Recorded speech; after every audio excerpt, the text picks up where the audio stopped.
انا اسمي بهاء، والسنه اللي فاتت اتاخرت في حجز اجازه العيد، فقعدت هنا.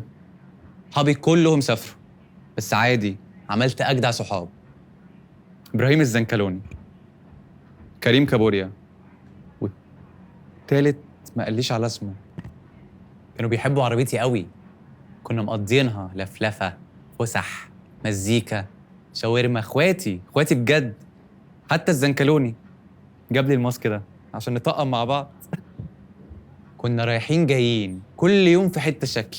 كانوا بيقولوا لي استنى انت في العربيه عشان اريح رجلي. هو في كده؟ جدعان قوي.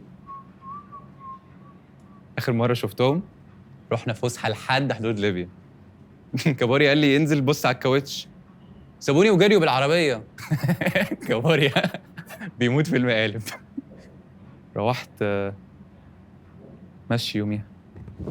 شكلهم سافروا، بس انا بقى قررت اسافر مكان احلى في العيد. حجزت من على ويجو رحله لاسبانيا. ويجو جدعان قوي قوي قوي بجد.